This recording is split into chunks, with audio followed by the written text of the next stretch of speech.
You ever watch a performance so good it feels like time stopped?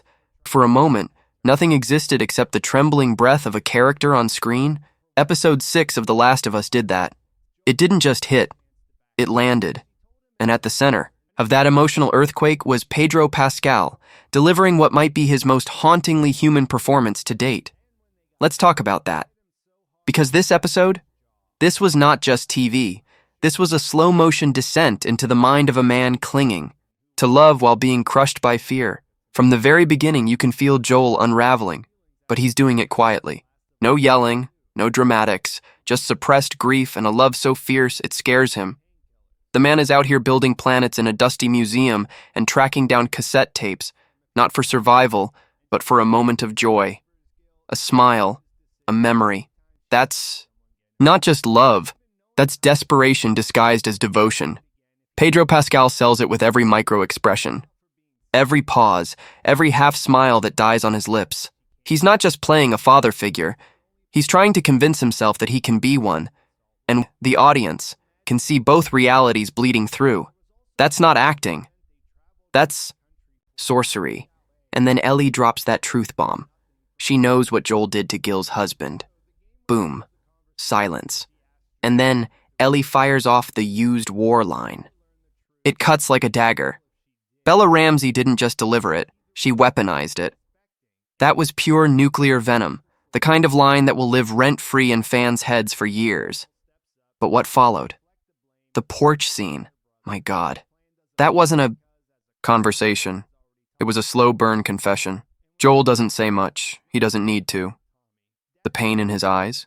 That quiet series of nods and subtle head shakes. That was his whole soul screaming through his body language.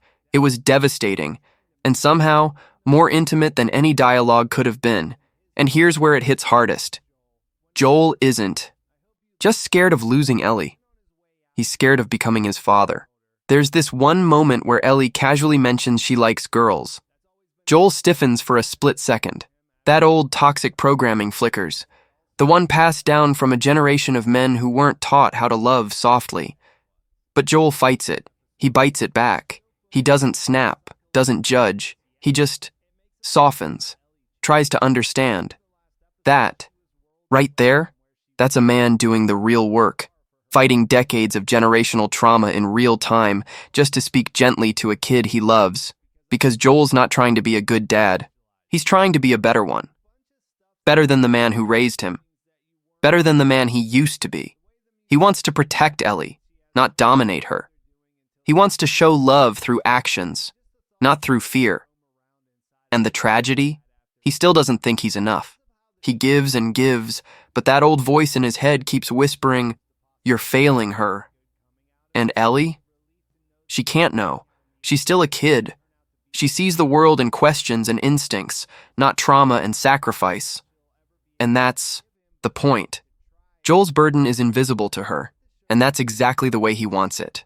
This episode is about parenting without a manual. About love that's raw, flawed, and often misread. And Pedro Pascal nailed every beat. Give the man his trophies. Hand him the keys to the emotional Hall of Fame. He didn't act in this episode. He bled on screen. And honestly, The Last of Us is operating on a level most shows only dream about. It's not just adapting a game anymore, it's elevating it, transforming it, making it deeper, sharper, and somehow even more painful. So yeah. Episode 6? It rattled me. It shattered. And Pedro Pascal? He didn't just carry the episode, he carried its soul.